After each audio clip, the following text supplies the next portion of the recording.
आलस करने में कितना मजा आएगा। तो 5 पांडव कभी भी द्रोणाचार्य के शिष्य ना बने होते। तो क्या इसका मतलब ये है कि मन्नत रखना काम नहीं करता? वो अच्छा भी कर सकता है, बुरा भी कर सकता है, पर फिर भी वो क्यों बुरे को ही सिलेक्ट करता है? वो ईश्वर की डिमांड नहीं है, वो हमारी डिमांड है, वो हम चाहते हैं।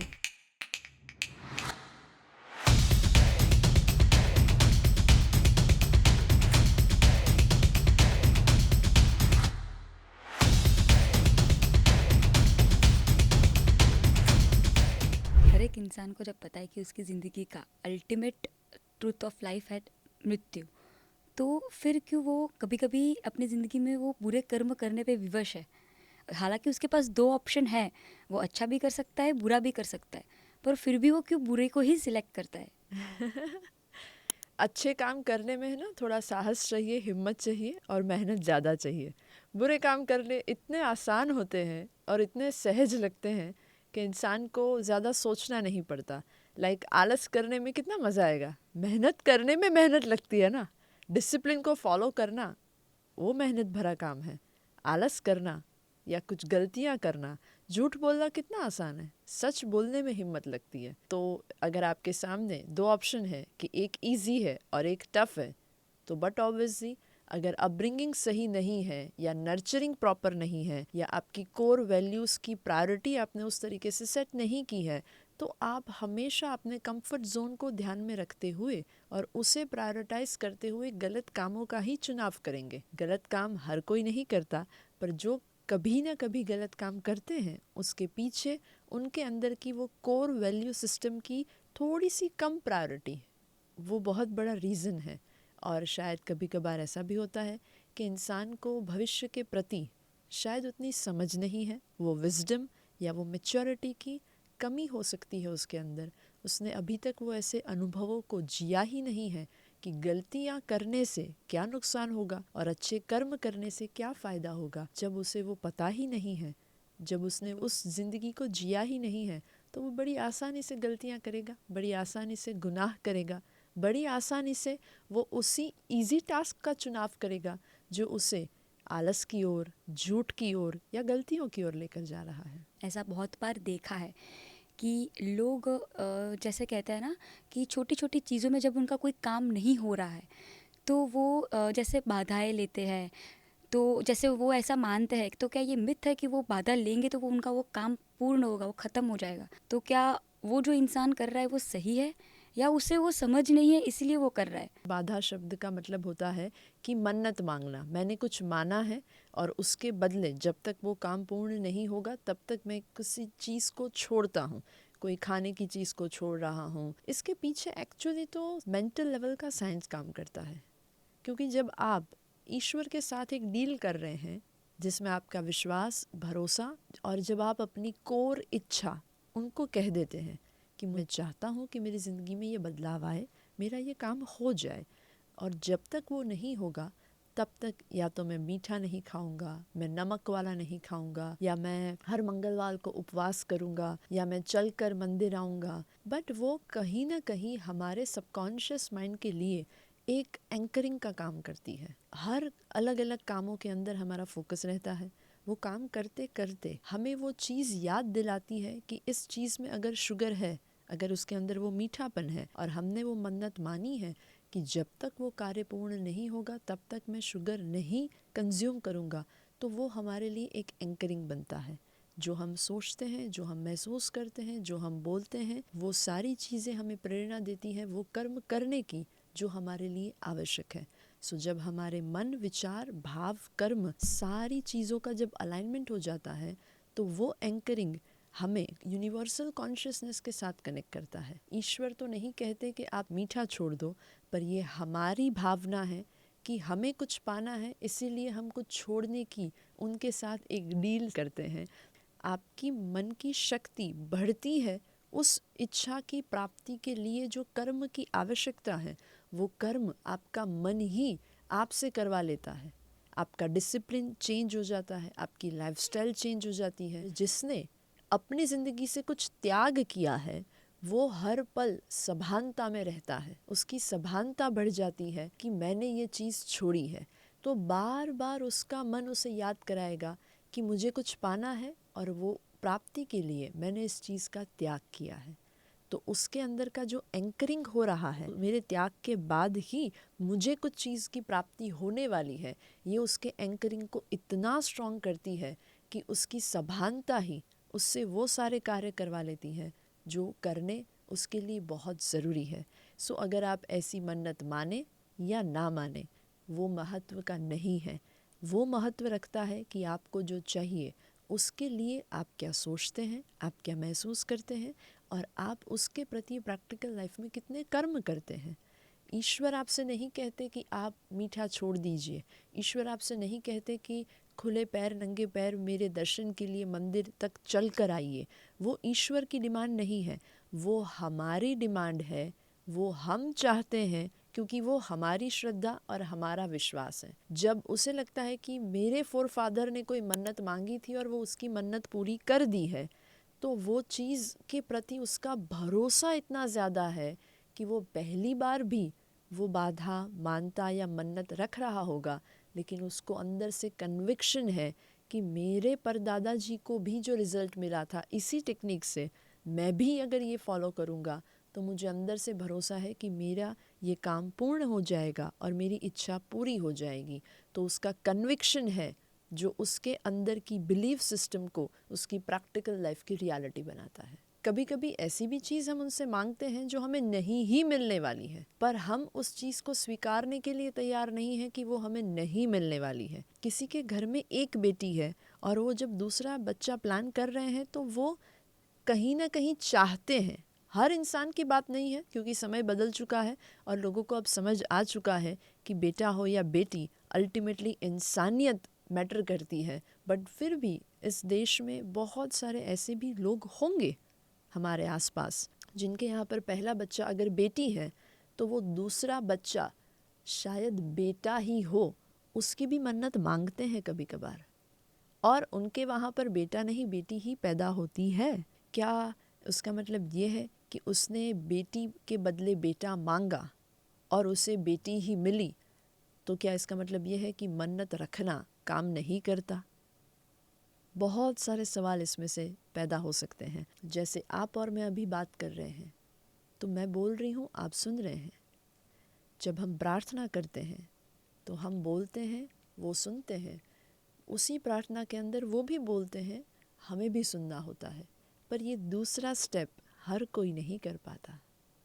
अगर आप प्रार्थना में, मेडिटेशन में, मौन में अपनी अंदर की इच्छाएं, अपनी अंदर की ज़रूरतें जब आप ऊपर वाले से या अपने अंदर के परब्रह्म से जब आप शेयर करते हैं कि प्रैक्टिकल लाइफ में मुझे अच्छी नौकरी चाहिए, प्रमोशन चाहिए, बेटा होना चाहिए, ये सारी अलग अलग चीज़ें हैं जिसके लिए लोग मानता या मन्नत मानते हैं। लेकिन कभी कभार कुछ चीज़ें ऐसी होती हैं जो उन्होंने मांगी है पर उनको वो नहीं मिली है। मांगने पर जो मिलता है इसका मतलब ये नहीं है कि वो आपने मांगा इसीलिए मिला। आप डिज़र्व करते थे इसीलिए वो आपको मिला है। आपके एफर्ट्स उस दिशा के थे इसीलिए आपको मिला है। आपके पिछले जन्म के कुछ कर्म हैं उस जीव के साथ, इसीलिए पहली बेटी और दूसरा बेटा पैदा हुआ है। लेकिन जिन्होंने कभी कभी मन्नत मांगी बेटा पैदा होने की और बेटा पैदा नहीं हुआ और दूसरी भी बेटी ही पैदा हुई, तो इसका मतलब ये नहीं है कि उसकी मन्नत में कोई कमी है। इसका मतलब सिर्फ इतना है कि वो जब प्रार्थना कर रहा था या जब वो कम्युनिकेट कर रहा था अपने ईश्वर के साथ, तब शायद उसने अपने ईश्वर का कहना नहीं सुना है। उसने तो अपनी ज़रूरत और अपनी जो डिमांड थी वो मांग ली, पर उन्होंने भी तो इसको थोड़ी सी समझ दी होगी, थोड़ी सी क्लैरिटी दी होगी। वो समझ, वो विजडम, वो क्लैरिटी, वो यूनिवर्सल कॉन्शियसनेस की आवाज़ इसने शायद नहीं सुनी। इसीलिए वो नहीं समझ पाया उस सिचुएशन में कि मैं मांग रहा हूँ बेटा, लेकिन जब रियलिटी में उसके वहाँ पर दूसरी भी बेटी ही पैदा होती है तो उसे उस डिवाइन प्लानिंग को एक्सेप्ट करना पड़ेगा। क्योंकि हम चाहे जितने भी आगे बढ़ जाएं, हम चाहे जितने भी सफल हो जाए या अमीर हो जाए, यूनिवर्सल कॉन्शियसनेस के साथ अगर आपका कम्युनिकेशन स्ट्रांग नहीं है तो आपकी ज़िंदगी में जो कुछ भी हो रहा है वो क्यों हो रहा है, उसका रूट कॉज या उसका रीज़न आप नहीं समझ पाएंगे। उसके लिए वो अंडरस्टैंडिंग और मैच्योरिटी स्पिरिचुअल पाथ से आती है। जब तक आप अपनी ज़िंदगी में आध्यात्मिकता को जीना नहीं शुरू करेंगे, तब तक ईश्वर के कुछ ऐसे निर्णय हैं जो क्यों उन्होंने लिए हैं, उसके पीछे का जो सबसे बड़ा क्वेश्चन मार्क है, वो आप नहीं समझ पाएंगे। जैसे कि आपने बताया कि स्पिरिचुअल पाथ से हमें वो चीज़ का जो डिवाइन प्लानिंग वगैरह जो भी है पता चलता है। एक इंसान की डेस्टिनी, क्या कोई इंसान उसे चेंज कर सकता है? ऐसा कहा जाता है कि नसीब या भाग्य पहले से लिखा हुआ होता है। मुझे नहीं पता, मैं उतनी ज्ञानी नहीं हूँ। मैंने जितना भी अनुभव किया है या जितनी भी आध्यात्मिकता को थोड़ी सी कोशिश की है जीने की, बचपन से लेकर अभी तक, उसमें मेरी समझ, मैं गलत भी हो सकती हूँ, हमें सिर्फ और सिर्फ अकर्ता होके कर्म करना होता है। और जब हम करता भी नहीं है, अकर्ता है कर्म करने के, तो उसके पीछे का फल जो हमें मिल रहा है उसके ऊपर तो हमारा ध्यान ही नहीं है। और जब हम कर्म करने में ही उस क्रिया को ही अपना निजानंद बना लेते हैं, जैसे एक माँ अपने छोटे से बच्चे के लिए खाना बनाती है, उसका कुकिंग करना ही उसका खुली आंखों का मेडिटेशन बन चुका है। लेकिन वो क्रिया इतनी सहजता से, इतनी खुशी से, इतने निजानंद से वो कर रहे हैं कि फिर उसका फल क्या मिलेगा उसकी उसे चिंता नहीं है। वो तो बस सिर्फ और सिर्फ अपने बच्चे को संतोष की अनुभूति का एहसास कराने में निमित्त बनना चाहती है। So as a spiritual practitioner मुझे सिर्फ इतनी समझ है कि आप अपने भाग्य को अवश्य बदल सकते हैं अगर आप अपने ज्ञान को बदले, अगर आप अपने कर्मों को बदले, अगर आप अपनी पात्रता को बदले।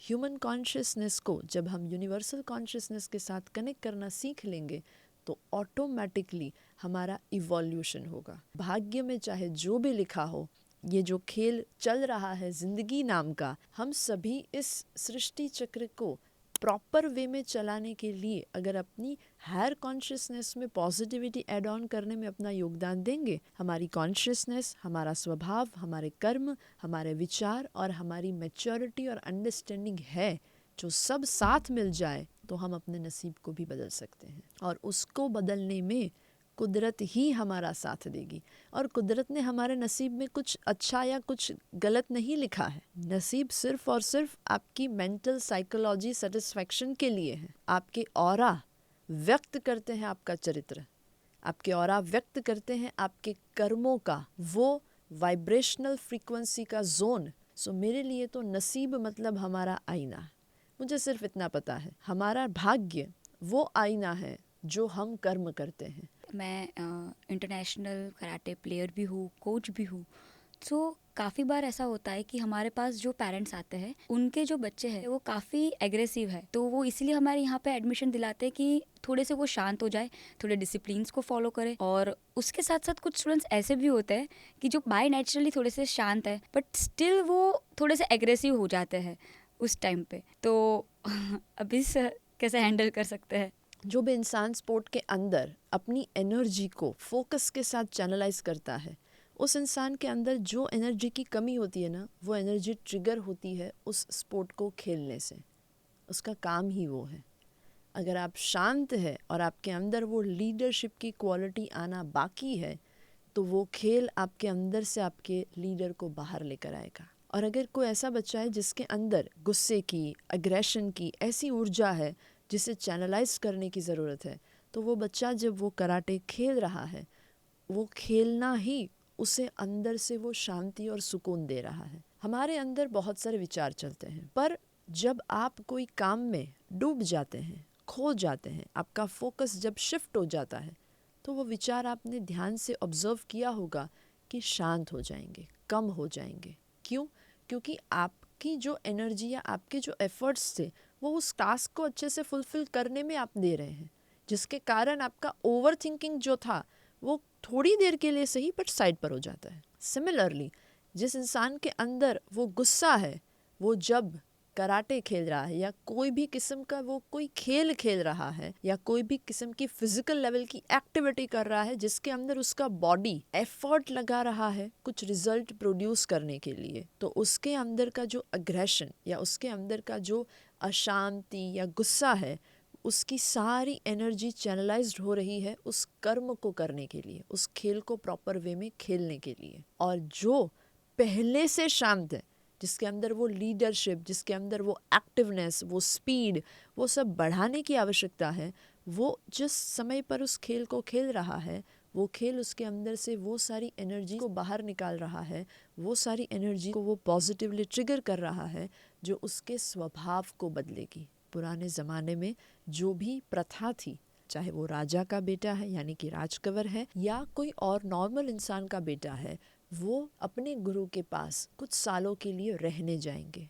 वहाँ पर बाहर की दुनिया में जीना, जंगलों में ज़िंदगी बिताना, लकड़े काटना, जिस भी आश्रम में रह रहे हैं उसकी सारी एक्टिविटी खुद करना, वो इतनी डिसिप्लिन लाइफ जीना उनको बचपन से सिखाया जा रहा था सही गुरु के द्वारा, सही मेंटर के द्वारा, कि उन सभी की एनर्जी को सही दिशा मिल रही थी, जहाँ पर वो गुरु की आज्ञा का पालन करेगा। उसके गुरु जानते थे कि वो कौन सी ऐसी परीक्षाएं हैं जो लेने से इसके अंदर की वो सारी शक्तियाँ जो अभी सुषुप्त है वो उजागर होगी, जागृत होगी और वो इवोल्यूशन के लिए इसकी ह्यूमन कॉन्शियसनेस को मदद करेगी।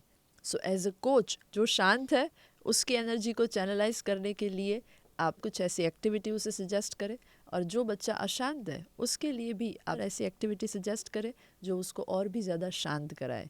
लेकिन जो स्पोर्ट है वो ऑटोमेटिकली उसके अंदर की एनर्जी को बैलेंसिंग में ही करेगा। हम जो है उसमें बदलाव आए, बस यही सबसे बड़ी सफलता है कि हम कोई खेल खेल रहे हैं। अगर हम कोई खेल खेल रहे हैं और उसको खेलने से अगर हमारे अंदर वो बदलाव आ रहा है जो अब तक नहीं था, तो वही सबसे बड़ा प्रूफ है कि वो खेल हमारे लिए कितना ज़्यादा फ़ायदेमंद है। जैसे कि मैंने बताया कि मैं कोच भी हूँ कराटे में, प्लेयर भी हूँ इंटरनेशनल। सो कई बार जब कोई बच्चा टूर्नामेंट में कहीं पे बहुत अच्छा खेलता है तो पेरेंट्स ऐसा बोलते हैं कि हमारा बेटा तो बाय बॉर्न टैलेंटेड है, पर कभी कभी वो ये चीज़ नहीं समझते कि उसकी उस स्किल को पॉलिश करने में मतलब हमें कितना टाइम लगा। तो क्या उसका नर्चरिंग गलत नहीं हो रहा है कि हर एक की ज़िंदगी में, चाहे उसका स्पिरिचुअल पाथ हो या स्पिरिचुअल इवोल्यूशन हो या नॉर्मली भी, कभी कभी हम ऐसे इंसान को भी देखते कि जो कहते कि हाँ मैं तो सब कुछ कर लूँगा, मुझे किसी की ज़रूरत नहीं है, मुझे कि किसी की गाइडेंस की ज़रूरत नहीं है। तो क्या उसकी ज़िंदगी में कभी ना कभी किसी ने उसको जब भी गाइड किया है, चाहे छोटा बड़ा भी सही, तो क्या उसकी ज़िंदगी में वो इंसान उस पल उसका गुरु नहीं है? उसके उस गुरु का महत्व क्या है?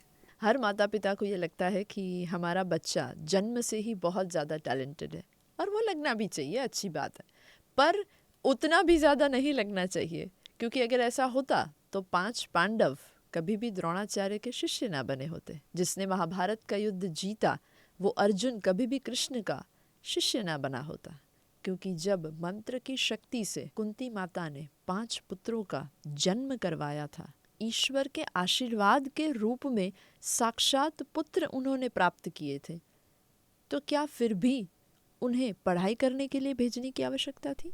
क्या उनको आवश्यकता थी कि वो उनका प्रॉपर गाइडेंस के साथ उस तरीके का नर्चरिंग कराए जिसमें वो सारी कलाओं में, सारी विद्याओं में, अपने अपने स्किल में और टैलेंट में वो इवॉल्व हो सके, उनका ग्रोथ हो सके? अगर वो सोचते कि ये तो ईश्वर के आशीर्वाद से आए हुए हैं, मुझे इनके अंदर क्या कुछ और अच्छा करने की आवश्यकता है। महाभारत के युद्ध से पहले कृष्ण ने सारे पांडवों को गाइडेंस दिया था कि उनको कौन सी तपस्या करनी है, कहाँ जाकर तपस्या करनी है। बीइंग अ मैच्योर इंसान, बीइंग अ पेरेंट्स, ये सभी की जिम्मेदारी है कि हम अपनी नेक्स्ट जनरेशन को सही हाथों में लेकर जाएं, सही कोचेस के द्वारा, चाहे वो कोई स्पोर्ट्स है, एजुकेशन है, स्पिरिचुअलिटी है, प्रैक्टिकल लाइफ है। लाइफ के हर मोड़ पर गुरु का उतना ही महत्व होता है जितना महत्व हमारी सांसों का होता है, क्योंकि सांस के बगैर हम जी नहीं पाएंगे और गुरु के बगैर हम सही जीवन जी नहीं पाएंगे। इस जीवन में जो भी परेशानियां आ रही है या जो भी प्रॉब्लम्स क्रिएट हो रहे हैं वो हमारे पिछले जन्म के कर्म है, पर कुछ लोग ऐसा भी कहते हैं कि हम अभी जो करेंगे वो हमें अगले जन्म में भुगतना पड़ेगा। तो क्या मतलब पिछले जन्म का हम भुगत रहे हैं या अभी जो कर रहे हैं वो हमें आगे भुगतना पड़ेगा? मेजॉरिटी जगह पर हमें यही सुनने को मिलता है कि पिछले जन्म के कर्मों के कारण आज हम इस जन्म में सुखी है या तो दुखी है, और अगर हम अभी भी कुछ कर्म कर रहे हैं तो वो कर्म भी हमें अगले जन्म को लेने के लिए शायद निमित्त बना रहे हैं। सृष्टि चक्र में छोटा सा तिनका भी उतना ही महत्व का है जितना बड़ा महत्व सूर्य का है। सो आपने कोई पिछला जन्म लिया या आप अगले जन्म में क्या बनने वाले हैं, उससे भी ऊपर अगर मेरे लिए मैटर करता है कि अभी आप जो जन्म जी रहे हैं उसमें क्या आप खुश हैं, उसमें क्या आपके आसपास के लोग खुश हैं, पिछले जन्म में आप क्या थे, अगले जन्म में आप क्या होने वाले हैं, उससे भी बड़ी बात ये है कि आपको इंसानियत मिली है तो जीना शुरू करो। पिछला काटना, नया ना बनाना, ये सारी ज्ञान की बातें आपको एक लेवल तक सुख देगी, एक लेवल तक खुशी देगी, एक लेवल तक समझ देगी, पर वो भी बाहर की है ना। बाहर का इंसान या बाहर की चीज़ आप जिन्हें कोई भी नाम देते हैं वो सही है, पर एक लेवल तक। मैं गलत भी हो सकती हूँ इस चीज़ में। जो आपकी अंतरात्मा की आवाज़ है वो सबसे ऊपर है, क्योंकि जब सही समय आएगा तब आपको वो एहसास होगा कि आप ही परब्रह्म हैं और आप दुनिया में रहते हैं या आपके अंदर दुनिया रहती है। जब ये सवालों के जवाब आपको मिलना शुरू हो जाएंगे तो आपका ध्यान उस पर नहीं रहेगा कि मेरा पिछला जन्म क्या था या मेरा अगला जन्म क्या होगा। अगर आप अकर्ता होकर कर्म कर रहे हैं और अपनी इंसानियत को सिर्फ और सिर्फ अच्छे से जी रहे हैं, जिसमें आप इस सृष्टि चक्र को चलाने में पॉजिटिव योगदान दे रहे हैं, तो फिर आपको चिंता करने की आवश्यकता नहीं है कि मुक्ति कब मिलेगी, नया जन्म नहीं लेना है। अगर आपने कभी कोई ऐसी मीठी चीज़ खाई ही नहीं तो क्या आपको उसे खाने की इच्छा होगी? नहीं होगी। आपने किसी से सुना कि वो चीज़ बहुत मीठी है, इसीलिए वो आपको खाने की इच्छा हो रही है। पर क्या पता जब आप मेडिटेशन की, स्पिरिचुअलिटी की, धर्म की सही यात्रा पर अध्यात्म को जानना शुरू करेंगे, अपने अंदर के परब्रह्म को जब आप अनुभव में लाना शुरू करेंगे, क्या पता आपको एहसास आ जाए कि खाने जैसी कोई चीज़ है ही नहीं, क्योंकि आप ही उस चीज़ के क्रिएटर हैं। क्रिएशन ही जब एहसास कर ले कि आई एम द क्रिएटर, तो उससे अल्टीमेट चीज़ और कोई नहीं होगी। और उस क्रिएशन का दूसरे क्रिएशन से मोह छूट जाएगा जब वो एहसास कर लेगा कि मैं इस चीज़ का रचयिता हूँ। मैं अपने आप को सर्जन समझ रहा था, जब मुझे एहसास हुआ है कि मेरे अंदर वो सर्जनहार बैठा है, अहम से नहीं, हाँ, ईगो से नहीं, सत्य से, ज्ञान से और खुद के अनुभवों के एहसास से। जब आध्यात्मिकता की दुनिया में जब आप डुबकी लगाएंगे तब आपको वो एहसास होना शुरू होगा। मुझे कुछ चाहिए, वो तो वो कहता है ना जो सर्जन होता है। सर्जनहार को कुछ मांगना नहीं पड़ता, सर्जनहार बनाता है। हम मांगते इसीलिए हैं क्योंकि हम क्रिएशन हैं।